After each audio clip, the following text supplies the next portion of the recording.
Good evening दोस्तों। फिर से अपनी अब आज की ऑनलाइन क्लास स्टार्ट करने जा रहे हैं, जिसमें अब तक अपन ने दर्पण के बारे में बात कर रहे थे। लास्ट क्लास में अपन ने दर्पण से संबंधित प्रतिबिंबों के बारे में डिस्कशन किया था कि जब वस्तु कहाँ रखी जाए तो उसका प्रतिबिंब कहाँ बनता है, कौन सी स्थिति पे कौन सा प्रतिबिंब बनता है, कैसा बनता है, प्रकृति कैसी होती है, आकार कैसा होता है। ये सब अपन ने लास्ट क्लास के अंदर क्या कर लिए थे, डिस्कशन कर लिया था। ठीक, इसके बाद में मैंने लास्ट टॉपिक के बारे में अपन डिस्कशन करे थे कि दर्पण सूत्र क्या होता है। ठीक है, तो अपन लास्ट क्लास में नहीं करके आज अपनी नेक्स्ट क्लास के अंदर डिस्कशन करें इसके अंदर। तो दर्पण सूत्र क्या होता है कि मैंने बताया था कि एक तो होता है बिंब, एक होता है प्रतिबिंब। समझ में आई बात? तो बिंब का हमेशा प्रतिबिंब बनता है।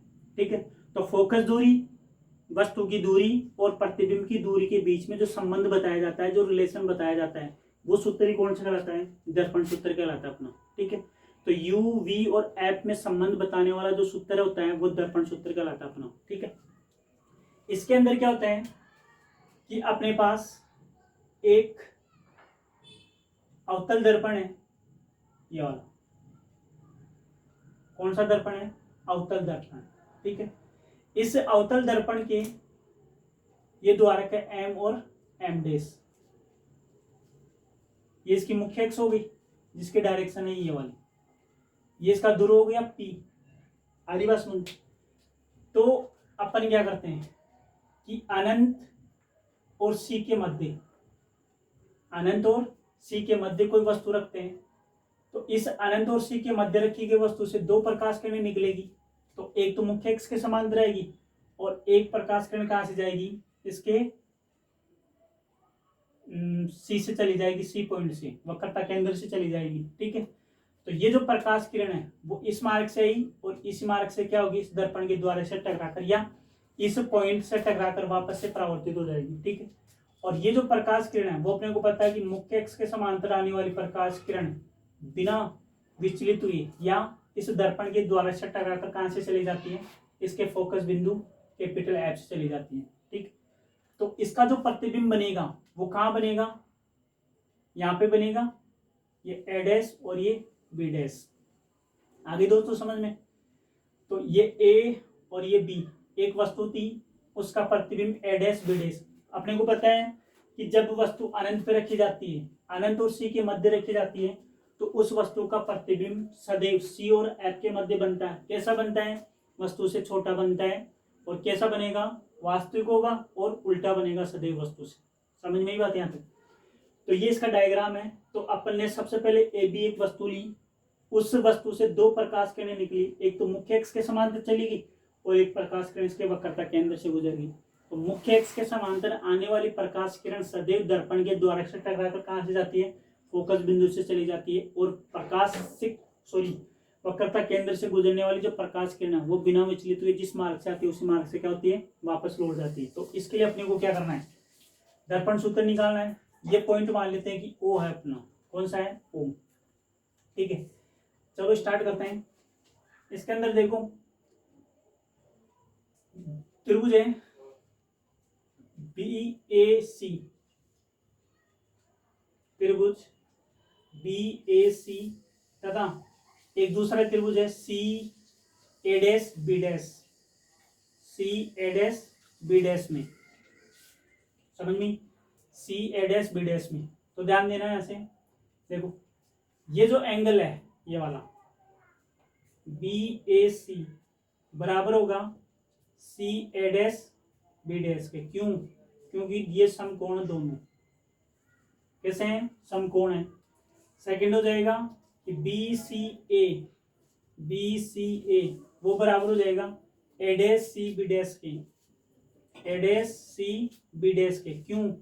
क्योंकि ये शीर्षाभिमुख कोण है। ये वाले कौन से कोण है? शीर्षाभिमुख कोण। अपने को पता है कि शीर्षाभिमुख कोण आमने सामने के कोण आपस में क्या होते हैं? बराबर होते हैं। और ये दोनों कोण क्या है? 90 डिग्री है। ठीक है, तो किसी भी त्रिभुज के अंदर यदि दो चीजें सिद्ध कर देते हैं तो वो दोनों त्रिभुज क्या होते हैं? एक दूसरे के समरूप होते हैं। तो यहाँ पे हो जाएगा कि अतः त्रिभुज बी ए सी समरूप है। ये समरूप का साइन होता है सी ए डैश बी डैश की। ठीक है, तो इसके अंदर दो रूल लगे हैं और दोनों के अंदर क्या है? कोण ही कोण है। तो बाई रूल ऑफ ए, तो ए के रूल से क्या है, समरूप है। और जब दो त्रिभुज समरूप होते हैं तो उनकी भुजाओं का अनुपात क्या होता है, हमेशा सब बराबर रहता है, हमेशा क्या होता है, बराबर होता है। तो यहाँ पे हो जाएगा कि ए बी बटेवे ए बी, और इसकी भुजा हो जाएगी ए डैश बी डैश बराबर। सेकंड है कि ए सी बटेवे सी ए डैश, ए सी बटेवे सी ए डैश। आगे बात समझ, इसको दे देते हैं इक्वेशन फर्स्ट दे देते हैं अपन, ठीक है। अब देखो यहाँ से मैं इसके ऊपर एक लम डालता हूँ, यहाँ से ये लम डाल दिया अपन ने। क्यों डाला है, क्योंकि मैंने बताया था कि P और जो N बिंदु वो एक ही, दो अलग अलग बिंदु नहीं है, दोनों एक ही पॉइंट है। तो N और P क्या है, एक ही पॉइंट है। क्यों, कैसे, जब इस दर्पण को अपन खींच के सीधा करेंगे, जब समतल दर्पण की बात करें, तो ये P और जो N पॉइंट है वो एक ही बिंदु पर स्थित हो जाएंगे, या एक ही बिंदु के क्या करेंगे, डिनोट करेंगे, ठीक है। तो इसी के अकॉर्डिंग अगेन त्रिभुज एक तो जाएगा ओ एन एफ तथा त्रिभुज हो जाएगा F A dash B dash, F A dash B dash. में इसमें भी क्या होगा कि एक तो समकोण है F A dash B dash बराबर है O N F, O N F क्या है, समकोण है दोनों। दूसरा ओ एफ एन बराबर है किसके, ए डैश एफ बी डैश के। ये भी क्या है, शीर्षाभिमुख कोण, कौन सा है, शीर्षाभिमुख कोण। तो अतः कौन से त्रिभुज, तो दोनों त्रिभुज क्या होंगे, ये भी समरूप हो जाएंगे। तो त्रिभुज ओ एन एफ समरूप हो किसके, त्रिभुज F A dash B dash की, ठीक है। तो इनकी भुजाओं के अनुपात क्या होंगे, बराबर हो जाएंगे। तो भुजा कौन कौन सी, एक तो ओ एन, तो ओ एन है वो तो ए डैश बी डैश, इन दोनों का अनुपात एक है एफ एन बटेवे ए डैश एफ की, ठीक है। अब देखो यहां से अपने को पता है कि जो ओ एन है वो क्या ओ बी की, ए बी की इक्वल है, ओ एन इक्वल है ए बी की। क्यों बराबर है भाई, ये वस्तु की लंबाई है, ये भी इस वस्तु की लंबाई है भाई, दोनों तो इक्वल है डिस्टेंस। तो यहाँ पे क्या कर सकते हैं कि ए बी बटेवे A dash B dash equal हो जाएगा एफ एन बटेवे ए डैश एफ। समीकरण नंबर 2 हो गए, समीकरण नंबर 2। तो यहाँ पे हो जाएगा कि from equation first and second, equation first and second, तो क्या ये भी अपना A B upon A dash B dash है, ये भी A B upon A dash B dash, तो दोनों को इक्वल कर देते हैं अपन।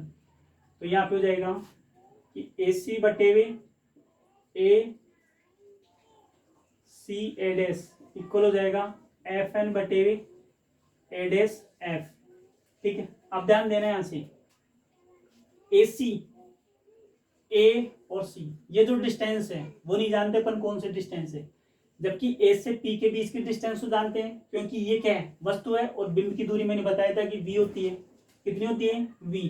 तो इसको लिख देंगे अपन कि ए पी माइनस ये वाली ए पी, इसमें से क्या करेंगे ए सी, ये वाली डिस्टेंस निकालनी अपने को। तो इसमें से क्या करेंगे सी पी घटा देंगे, सी पी क्या है, पी से और सी और पी के बीच की दूरी है सी पी। तो ये वक्रता त्रिज्या है सी ए डैश, ये भी नहीं जानते अपन, तो सी ए डैश में से क्या करेंगे ए डैश पी घटा देंगे अपन। तो सी ए डैश सी पी में से घटाना अपने को वाला, तो सी पी तो क्या है वक्रता त्रिज्या, और ये क्या है बिंब प्रतिबिंब की दूरी A dash P equal F N, तो एफ एन तो किसके बराबर हो जाएगा, एफ जो एन है वो किसके बराबर हो जाएगा, एफ पी के बराबर हो जाएगा, तो ये एफ पी, ए डैश एफ, ये भी नहीं जानते अपन ए डैश एफ क्या होती, तो अपन क्या करेंगे, ए डैश पी में से एफ पी क्या करेंगे, घटा देंगे, तो ये सभी दूरी अपने को क्या हो जाएगी, नॉन हो जाएगी, ज्ञात हो जाएगी अपने को। तो ये एक रिलेशन आया अपने पास, ये वाला क्या आया, एक रिलेशन आ गया अपने पास ये, ठीक है। तो अब देखो चित्र की ज्यामिति से, या फिर यूं कह सकते हो कि चिन्ह परिपाटी से, चिन्ह परिपाटी से, चिन्ह परिपाटी से क्या, कि जो पहला है कि वस्तु की दूरी, तो वस्तु ये वाली है, तो ये है AP, इसको लिखते हैं U। फिर आता है प्रतिबिंब की दूरी, तो प्रतिबिंब की दूरी ये वाली है, इसको लिख देते हैं A डैश P, तो बताया था V होती है ये वाली। फिर आती है वक्रता त्रिज्या, वक्रता त्रिज्या कितनी है CP, तो इसको लिख देंगे R, और एक अपनी फोकस दूरी, तो फोकस दूरी कितनी है FP, तो ये आ जाती है F। अब चिन्ह परिपाटी लगानी है अपने को, तो चिन्ह परिपाटी कैसे लगानी है कि जब अपन मुख्य अक्ष की विपरीत दिशा में जाते हैं तो दूरियों को धनात्मक लेते हैं, और उससे विपरीत जाते हैं तब ऋणात्मक लेते हैं। ऊपर की दिशा में जाएंगे धनात्मक, नीचे की दिशा में जाएंगे तो ऋणात्मक लेंगे, ठीक है। तो यहाँ पे ये जो वस्तु की दूरी है मैंने बताया था कि हमेशा ऋणात्मक लेनी है, तो ये माइनस का U, ये क्या होगी, इधर आ रही है, तो ये भी क्या हो जाएगी, माइनस की हो जाएगी, ये भी माइनस हो जाएगा, और ये भी क्या हो जाएगा, माइनस हो, तो ये सभी दूरी क्या हो जाएगी, माइनस की हो जाएगी। तो इन सभी को अपन इस फॉर्मूले में पुट कर देते हैं। तो अगेन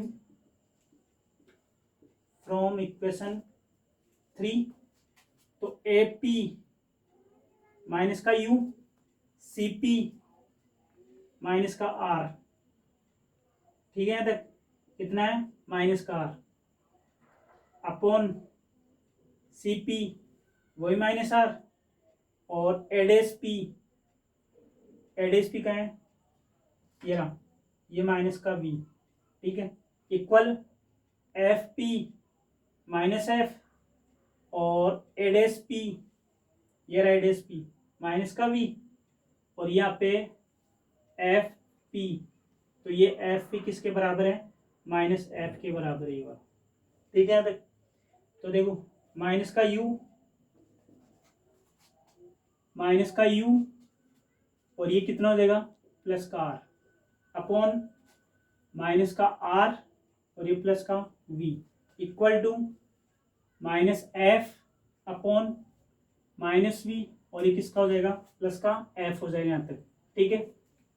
अब देखो इसको अपन जानते हैं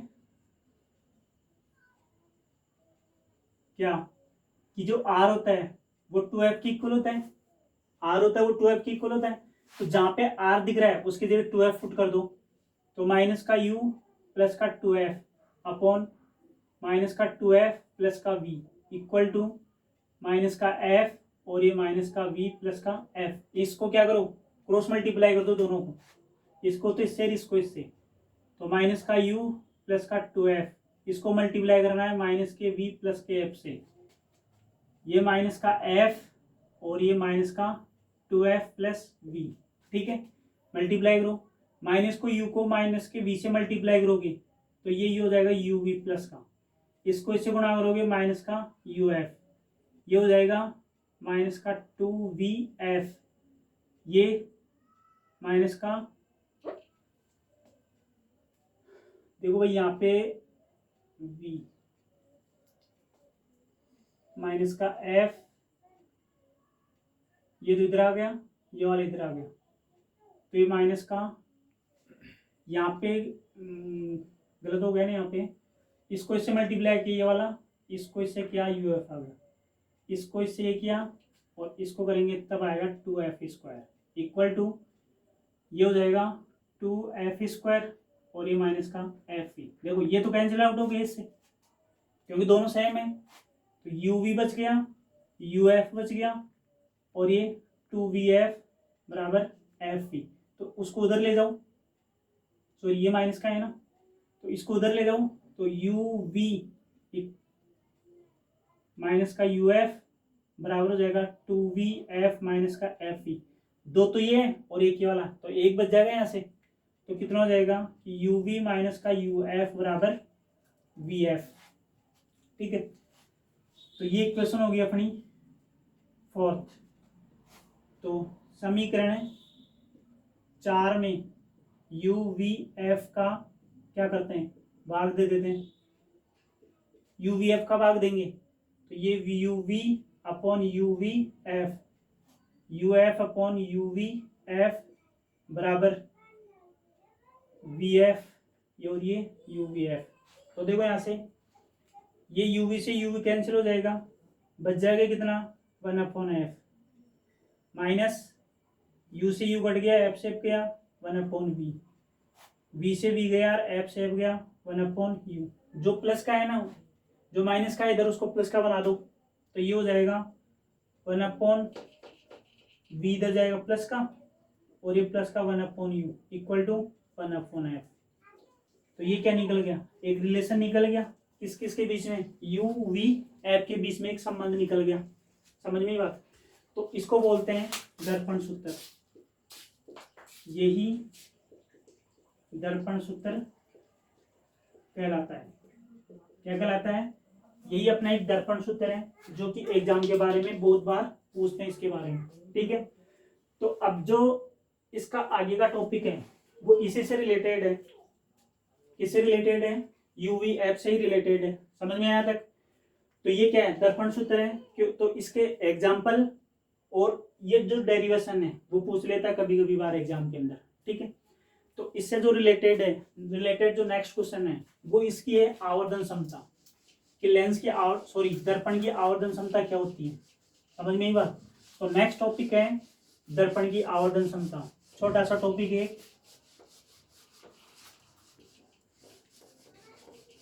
तो नेक्स्ट टॉपिक अपना दर्पण की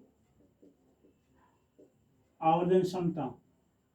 ठीक है, देखो ये जो आवर्धन क्षमता है वो होती है प्रतिबिंब की ऊंचाई बटे हुए बिंब की ऊंचाई का जो अनुपात होता है। आवर्धन क्षमता किसके इक्वल होती है कि प्रतिबिंब की ऊंचाई बटे बिंब की जो ऊंचाई का अनुपात होता है वो किसके इक्वल होता है, आवर्धन क्षमता के इक्वल होता है। इस आवर्धन क्षमता को स्मॉल एम से प्रदर्शित करते हैं। किससे प्रदर्शित करते हैं, स्मॉल एम से। ठीक है, तो प्रतिबिंब की जो ऊंचाई है वो एच डैश मान लेते हैं, बिंब की ऊंचाई कितनी मान लेते हैं, एच मान लेते हैं। ठीक है, ये इसके लिए फर्स्ट इक्वेशन हो जाएगी। कितना हो जाएगा, एच डैश अपॉन एच। ठीक है, तो डायग्राम में चलते हैं अपन एक बार। According to diagram. ठीक है, तो देखो यहाँ पे प्रतिबिंब और बिंब की ऊंचाई दोनों निकालनी है। तो देखो भाई, बिंब ये वाला है ए डैश बी डैश, और प्रतिबिंब कौन सा है, ए बी। अब देखो ये प्रतिबिंब हो गया, ये क्या हो गया, बिंब हो गया। तो ये H upon H, H dash upon H हो गया। अब देखो जब ऊपर की दिशा में जाते हैं तो प्लस आता है, और जब मुख्य अक्ष के नीचे की दिशा में आते हैं तो क्या आता है, माइनस आता है। तो ये तो आएगा माइनस में, ये किस में आ जाएगा, प्लस में। तो ओवरऑल इसका मान किस में आ जाएगा, माइनस में हो जाएगा भाई। ये तो आएगा प्लस में और ये किस में आएगा, माइनस में, क्योंकि नीचे की दिशा में आएंगे तो माइनस में, और ऊपर की दिशा में जाते हैं तो क्या आता है, प्लस में। तो किस में हो जाएगा, माइनस में हो जाएगा। ठीक, अब आगे चलते हैं अपन कि A dash B dash upon A B, इसकी वैल्यू निकालनी है अपनी। तो जो ए डैश बी डैश है वो यहां से कितनी दूरी पर है भाई, ये बिंब है और बिंब की दूरी मानी थी अपनी कितनी, v, और ये किसकी हो जाएगी, माइनस की हो जाएगी। तो ये माइनस की v, तो आप चाहो तो इसको लिख सकते हो ए डैश पी, कितना, ए डैश पी। ये क्या है, पर बिंब, तो बिंब की दूरी है ए पी, तो ये तो है माइनस का v, और ये कौन सा हो जाएगा, माइनस का u। भाई दोनों इधर है तो ये भी माइनस में आएगी दूरी, और ये भी क्या आ जाएगी, माइनस में आ जाएगी। तो AP ये तो इनकी ऊंचाई हो गई, और ये क्या होगी, इनके दूर से दूरी हो गई ये वाली, ठीक है। तो ये माइनस का v और माइनस का u, तो ये कितना हो जाएगा, v अपॉन u आ जाएगा ओवरऑल। तो a dash b dash upon A B जो मान है वो किसके इक्वल आया, v अपॉन u। तो a डैश b डैश का मान ये वाला है, तो यहाँ पे हो जाएगा अर्थात h dash upon h is equal to minus का है v अपॉन u। तो ये हो जाएगा अर्थात जो आवर्धन क्षमता है m वो किसके इक्वल हो जाएगी, माइनस v अपॉन u। तो जब भी बात आए कि जो दर्पण की आवर्धन क्षमता होती है वो हमेशा नेगेटिव मापी जाती है इसके अंदर, ठीक है। तो दर्पण की जो आवर्धन क्षमता वो क्या होती है कि प्रतिबिंब की ऊंचाई बटे हुए बिंब की ऊंचाई का जो अनुपात होता है वो किसके इक्वल होता है, दर्पण की आवर्धन क्षमता के इक्वल होता है। तो इसमें भी क्या होता है कि न्यूमेरिकल पूछा जाता है आपको, ठीक है। तो ये अपना जो दर्पण सूत्र था उससे रिलेटेड क्वेश्चन के बारे में अपने क्या किया, डिस्कशन किया, ठीक है। तो नेक्स्ट क्लास के अंदर बात करेंगे कि इसका जो नेक्स्ट टॉपिक है, तो नेक्स्ट टॉपिक है इसका अपवर्तन, प्रकाश का अपवर्तन, मतलब प्रकाश से संबंधित सेकंड घटना थी। तो ये परावर्तन के बारे में जितना भी था वो अपन डिस्कशन कर चुके। इसका जो नेक्स्ट टॉपिक आएगा वो होगा प्रकाश का परावर्तन। तो अपन नेक्स्ट क्लास के अंदर डिस्कशन करेंगे। धन्यवाद।